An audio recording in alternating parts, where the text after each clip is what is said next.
Good afternoon, everyone, and thank you for joining today's update on COVID-19 in North Carolina. As of today, we have at least 129,288 lab-confirmed cases, 1,167 people in the hospital, and 2,050 people who have died. Since our last COVID-19 update, North Carolina has passed the solemn benchmark of 2,000 people who have died from this virus. Every single one of them represents a family in mourning and a community grieving their loss. They are more than numbers on a chart. They are North Carolinians who are missed dearly, and we continue to pray for their families. Before I update on COVID-19, I wanted to share an update on recovery from Hurricane Isaias. I traveled this morning to Bertie County, where the storm spawned a deadly tornado, leaving 2 people deceased, about a dozen people injured, and a trail of devastation behind. I thank the rescue teams who went in overnight to assist people who were trapped and who got people to medical care. Their heroic efforts make us all proud. And I saw some of the most heavily damaged areas. This storm flattened parts of Bertie County, and we must be there to support their recovery as they put their community back together. Tomorrow, I'll visit southeastern North Carolina that experienced destructive storm surge and winds. A hurricane on top of a pandemic is cruel, but our emergency managers and first responders were prepared to handle both crises at once, and our people are showing their resilience. Throughout, North Carolina continues its fight against COVID-19. Today, Dr. Mandy Cohen, our Secretary of the Department of Health and Human Services, will walk us through the data and our key metrics. Dr. Cohen.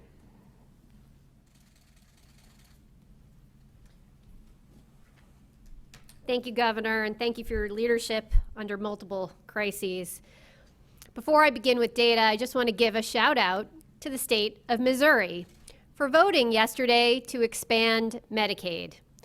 We in North Carolina are now one of only 12 states that is not saying yes to providing North Carolinians with affordable access to health coverage and bringing billions of dollars into our economy.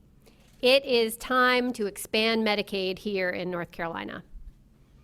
All right, it's data day. My glimmer of hope remains as we see subtle signs of progress. Again, this is a testament to the hard work people have been doing across the state, from our healthcare workers providing care in extreme weather conditions, to the labs who have brought down test result turnaround times, and to the many North Carolinians who are always wearing a face covering in public. Thank you. But as we see viral transmission levels start to stabilize here in North Carolina, across the country and around the world, many places are experiencing exactly the opposite, trends that are going in the wrong direction after a rushed reopening. Here in North Carolina, we continue to take a measured approach, making decisions based on the best available evidence and data that we have. All right, let's talk data. As a reminder, we use a combination of metrics that we look at over a 14-day period. We look at COVID-like syndromic cases, lab-confirmed cases, positive tests as a percent of total tests, and hospitalizations. Some of these indicators help us understand the rate of viral transmission in the past few days, while others, like hospitalizations, tell us how much transmission was happening a few weeks ago. As we go through our data today, you'll notice that the graphs only go through Sunday of this week. We identified a reporting omission from a few labs when doing a quality check today. We will be posting revised data for new cases and the percent of tests that are positive for the last 3 days. But let's dive in. Our first graph looks at people who come to the emergency department with COVID-like symptoms.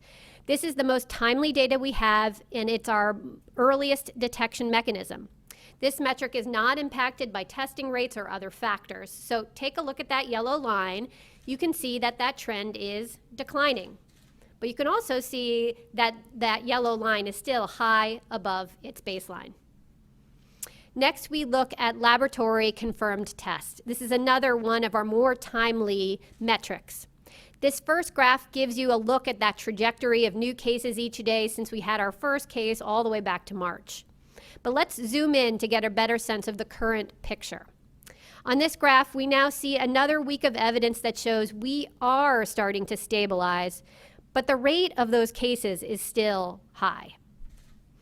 Now we look at the percent of tests that are positive, and looking at that yellow line, you can see the percent of total tests that are positive is generally level, and now we're hovering between 7 and 8%, excuse me, though we want to see that closer to 5% or less. On our next slide, our dashboard, we look at our daily hospitalizations.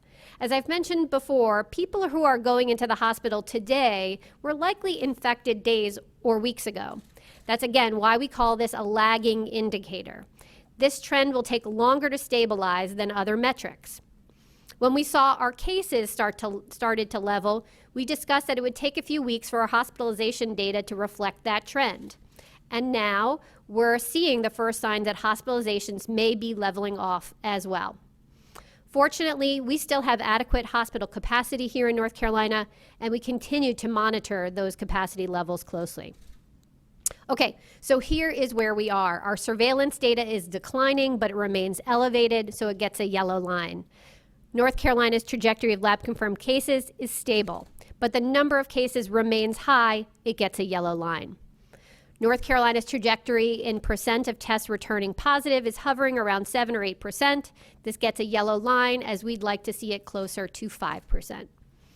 North Carolina's trajectory of hospitalizations is beginning to flatten, and we continue to have enough capacity. This gets a yellow line. We also track our critical capabilities, our ability to respond to this pandemic, and you will see that testing has a sideways arrow. While testing turnaround times, as I said, have improved, we have seen fewer tests done over the past week. So we want to encourage anyone who needs a test to get one, particularly those who may have been to a large gathering or work in a higher risk job. There are many sites across the state that provide free testing. Please visit our website to see a list of community testing events that the state is deploying to increase access to that free testing, particularly in communities that have been historically marginalized and may have not had access to testing in the past. On contact tracing, we continue to hire contact tracers to bolster the efforts of our local health departments and to meet their ongoing needs. Our PPE supplies remain stable. We're continuing to distribute PPE across the state, and as of now, we've distributed more than 3.5 million cloth face coverings, 4.5 million procedure masks, and significant amounts of additional personal protective equipment to support facilities that conduct essential public functions, including schools and childcare facilities and courthouses, and as well as to settings with higher risk for COVID transmission, such as nursing homes and agriculture facilities. One additional slide for you. As we begin August, we have a new round of openings. As you can see on the map, about half of our K-12 school districts will be offering some form of in-person learning this fall, as indicated by Plan B. And right now, across our state, institutions of higher education, including our 16 UNC system universities, are welcoming students for the fall semester. Our department has worked hard with administrators, students, teachers, and staff to prepare for students' return with strong prevention and safety measures. Our official guidance is designed to limit the risk of transmission, but cannot eliminate every element of risk. For that reason, school openings are a significant phase in our response. It's a new phase in our response, and we'll continue to closely monitor our trends and data in light of these changes during the days and weeks ahead. So while overall we're seeing signs of stability, we still have much work to do. Our recent trends show what is possible when we commit to slowing the spread by wearing face coverings and follow those simple but powerful 3 Ws. As North Carolina's COVID-19 response continues, we all need to do right by our students and protect our communities. Everyone can help set North Carolina students up for success by wearing a face covering over your nose and mouth, waiting 6 feet apart, and washing your hands often. The 3 Ws: wear, wait, and wash. Thank you, Governor.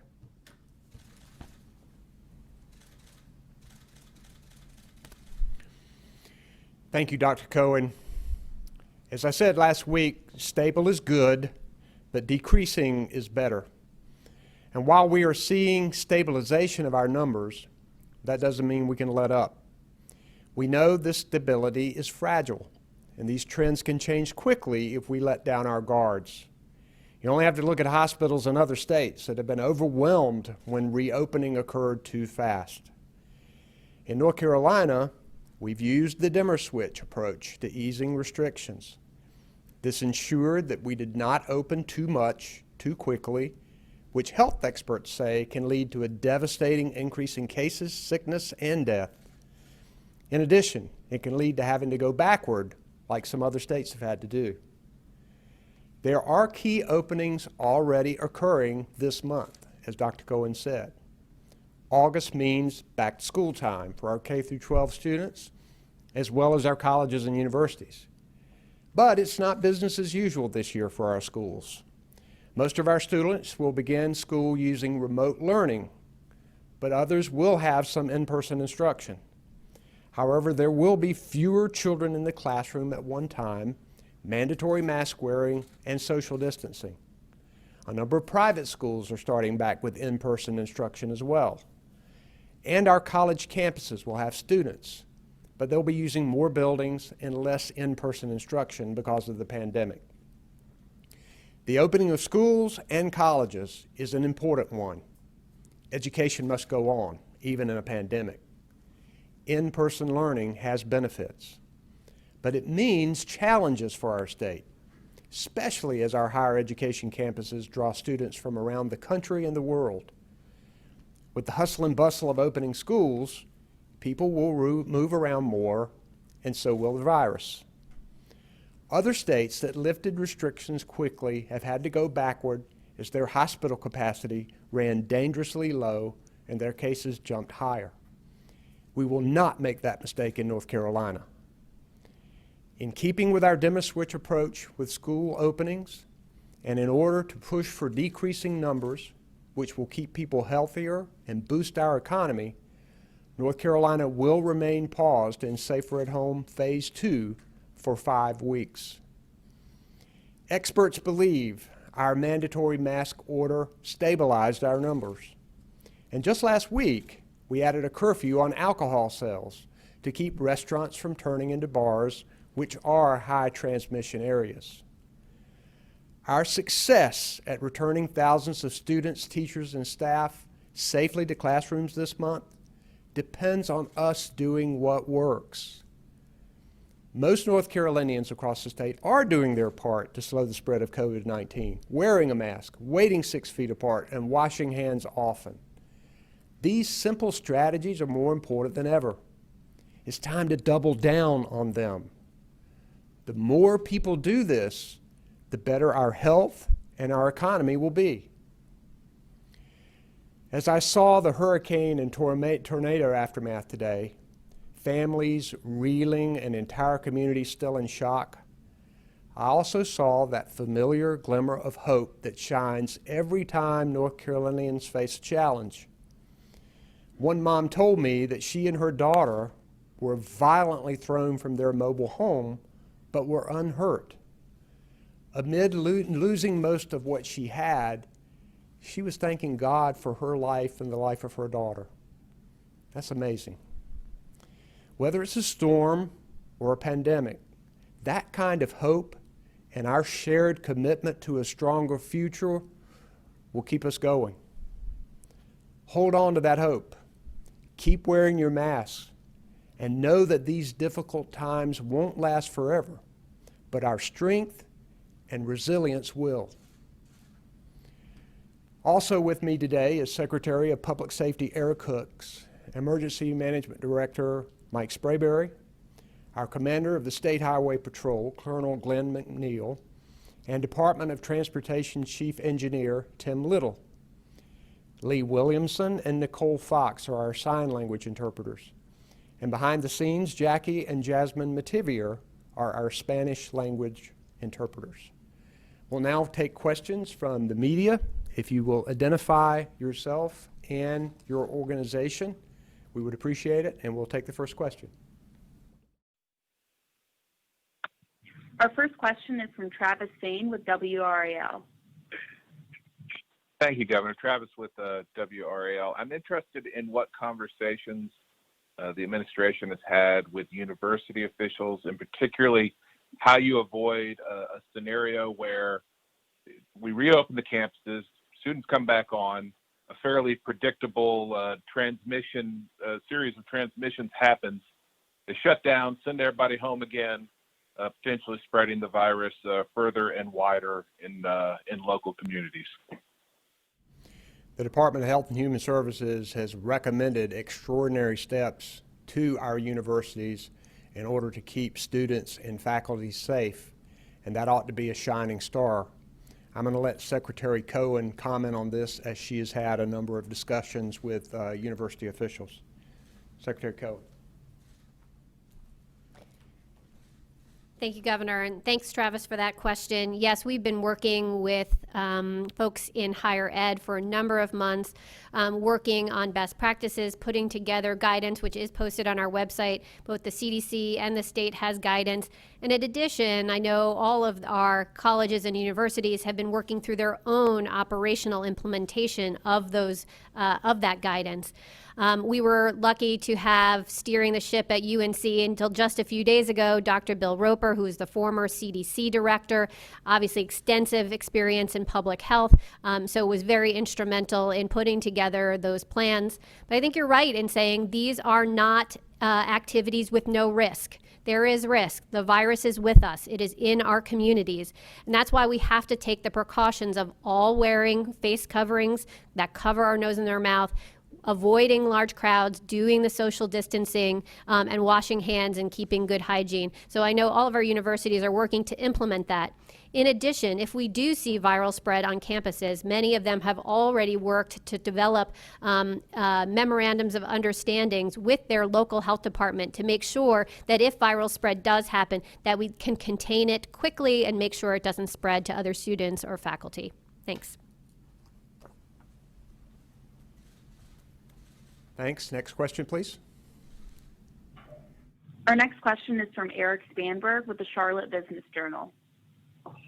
Governor, I'm curious, with this decision to extend by 5 weeks and the reduced scope of the RNC, for example, in Charlotte, you know how much restaurants, bars, hotels, the hospitality industry is hurting. Is there anything that you are looking to do or that you think can be done to help that sector in particular? Well, obviously, we have continued to allow hotels to be open and restaurants to be open at reduced capacity, and many retail stores to be open. And I think a number of those have seen a comeback during this period of time, and I've been heartened to see that many of them are working hard to require masks and social distancing. Obviously, the retailers are open with reduced capacity. So that's a positive thing. The RNC has changed its mind an awful lot. It was going to be in Charlotte, then in Jacksonville, and back in Charlotte again. We remain ready and willing to work with them on a safe convention. The president had insisted to me that he be able to hold a nomination process in a full arena, and we told them we could not guarantee that, but that we would work with the convention in order to be able to hold one that is safe. And our Department of Health and Human Services will continue to work with the RNC to make sure that can happen. Next question, please. Our next question is from Paul Wolverton with the Fayetteville Observer. Thank you, Governor. It's Paul Wolverton with the Fayetteville Observer. On Sunday, 2 of my brothers and I went to a craft beer brewery, and it required masks and social distancing, and the atmosphere there was like having a drink at one of the private clubs that are closed. And the only meaningful difference seems to be that the beer is made on site instead of being shipped in on a truck. And the restaurant bars are pretty much the same thing. So if a bar atmosphere is conducive to spreading COVID, why aren't you putting the hammer down on the craft beer brew pubs and the restaurant bars beyond your 11 p.m. curfew? Or if the restaurants and brew pubs are handling the health rules effectively, why not allow the private clubs and other places to open with safety restrictions? There is a difference in that these were made, the products are made on site, and in addition, The small number of those craft breweries and wineries presented a strong plan of public safety to the Department of Health and Human Services, to the point that the experts believed that that would work. We have seen what has happened in other states when bars have been opened. Governor Abbott of Texas said that in all of his reopening, the thing that he regrets the most was reopening bars. We know that these are high transmission areas, and that's why that they have remained closed. And one of the reasons we did put the alcohol curfew in place at 11 o'clock is because we were getting information about restaurants turning into bars after hours. The idea here is to slow the spread of the virus and to make sure that we drive down these numbers, and that's what we're going to continue to do. Next question, please. Our next question is from Dawn Vaughn with the News and Observer. Hi, Dawn Vaughn with the News and Observer. Thanks for taking my questions. I wanted to ask about the time period of the extension. This one is longer at 3 weeks. Is there, in the past you said that, 5 weeks. In the past you said that 3 weeks is the time to look at the data. Is the 5 weeks because it'll be 4 weeks from K-12 schools opening or the universities? And then also mentioning the RNC and campaign season underway, do you think candidates should be allowed to hold in-person campaign events of any size, and will you at some point? We will not hold in-person campaign events, and we don't recommend that, particularly when people aren't wearing masks and when they aren't social distancing. There is question about whether these kinds of events would have First Amendment protections, but I think the Department of Health and Human Services would tell anyone that if you're having these kinds of gatherings that you risk spread of the virus, particularly if you don't wear masks and you don't social distance. On the 5-week period, I'm going to let Dr. Cohen address that. We know that our schools are going to be opening in a couple of weeks. And we know that we saw last time that when we went to remote learning in March, we saw a significant decrease aligned with that closing of schools to in-person learning, just because everything slows down. And when schools open back up, even though a lot of students will be in remote learning, things churn back up again, and we know that there will be a lot of movement and therefore some spreading of the virus, and I think that the health experts want time to look at what happens, but I'm going to let Dr. Cohen address that specifically. Sure. Thank you, Governor, and thanks for that question. Yes, on the 5-week period, we know that school opening is going to happen over a number of weeks over the course of August. And then we want to be able to have a good line of sight after those openings to make sure that we understand which way are our trends heading. Are they going to still continue to be stable or heading downward or going upward? So we know school openings are going to happen over a number of weeks into August, and then we'll have a period of time to be able to look at our trends as we go forward. Thank you.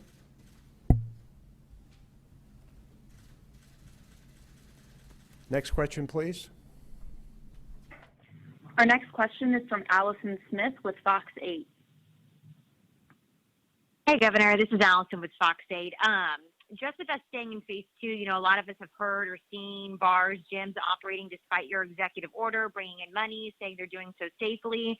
A lot of these places, depending on the area, have gone unchecked from a legal aspect. So I guess what is the incentive for these individuals, these businesses who have been following the rules to remain closed when they look down the street and they see a neighboring bar or gym that's open with no problems?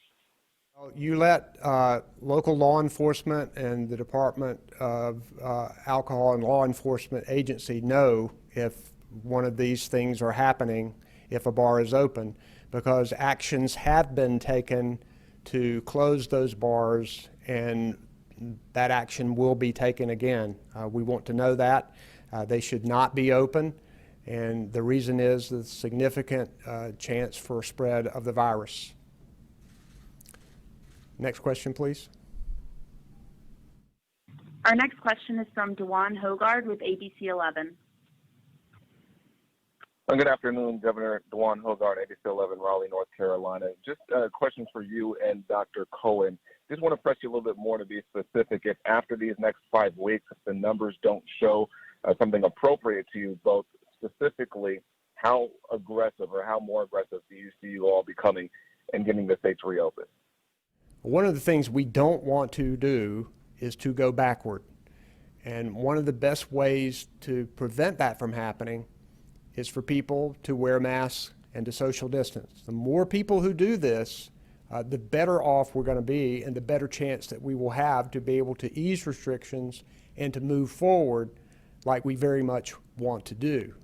Dr. Cohen, you want to address that? Sure. Hi, Dewan. Thanks for the question.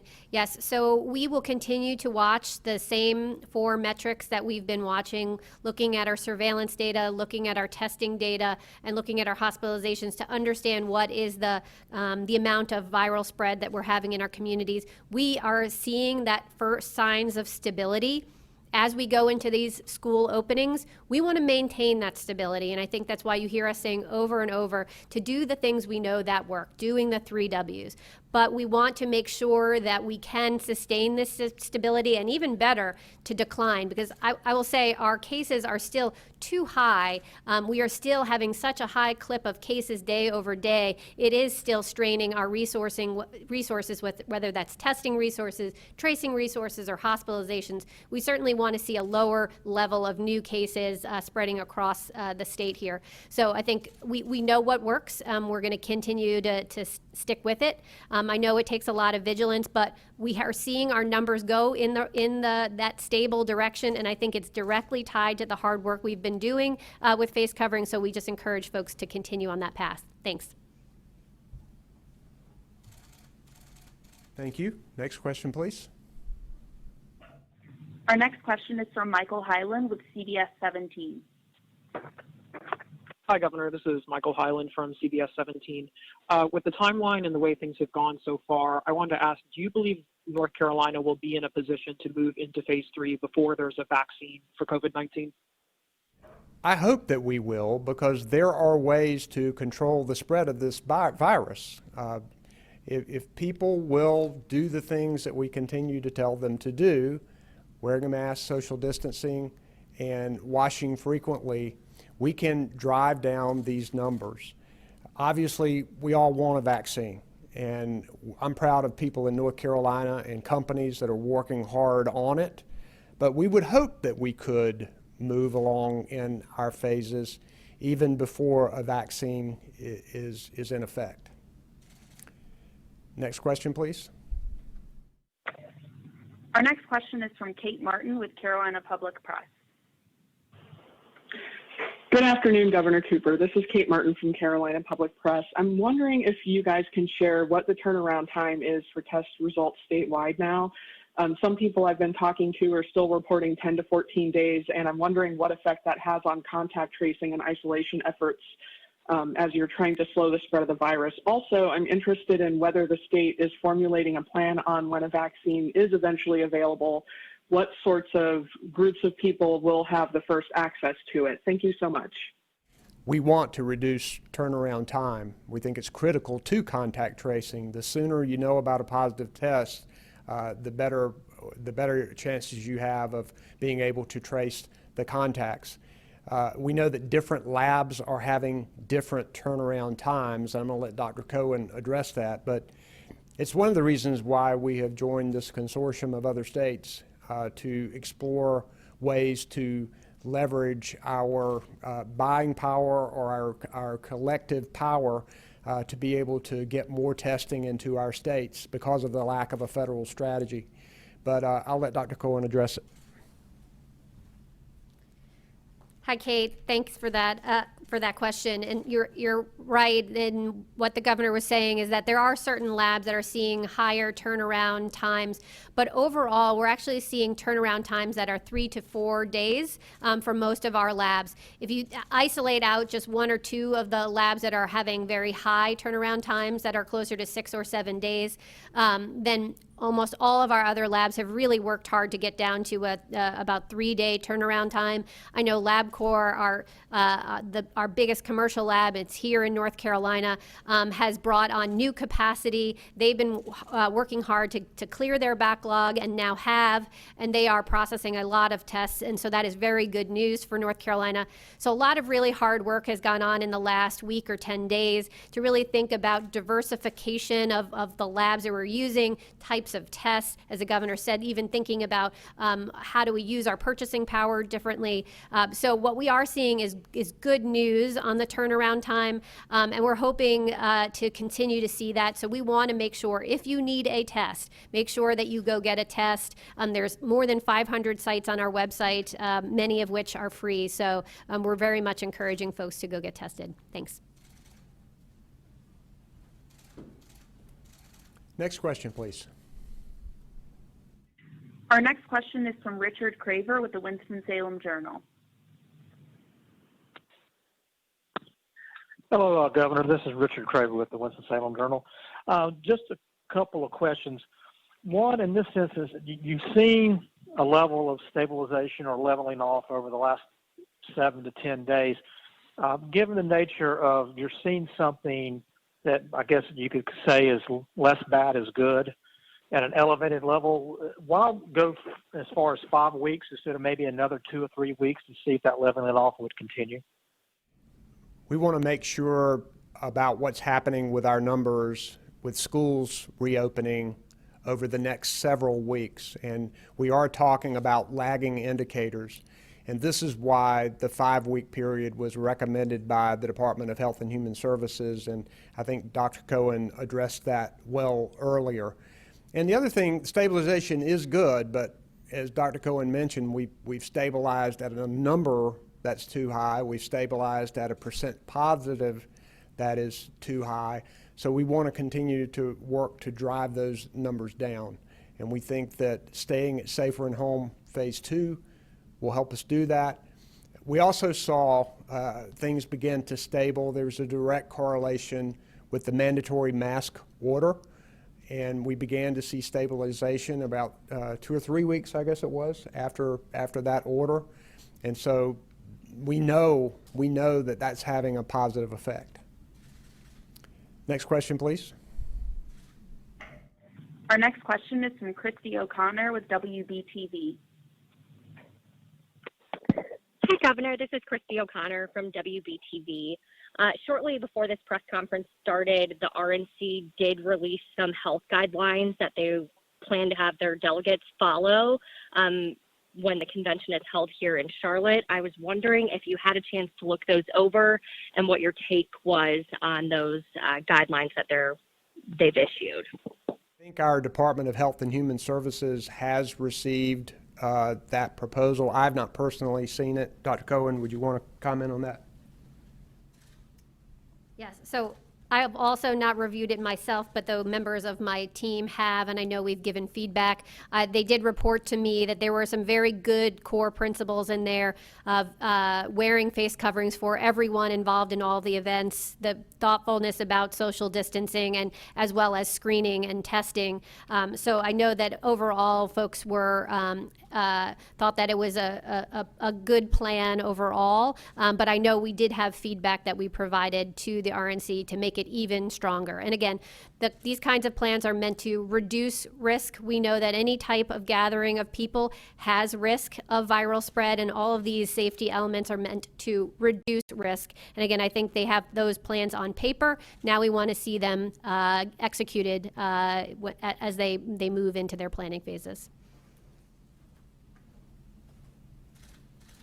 Thank you. Next question, please. Our final question today will be from Itanice McMiller with WFMY. Hi, Governor. I wanted to know if there's anything more you plan to do to crack down on businesses that are finding loopholes to remain open, such as bars and gyms. We are continuing to review enforcement policy. The way the law is written, a lot of that rests with local law enforcement. However, we have been able to use our ABC laws, particularly when bars are involved. Retailers have been doing a better job enforcing mask wearing compliance for people who come in their retail stores.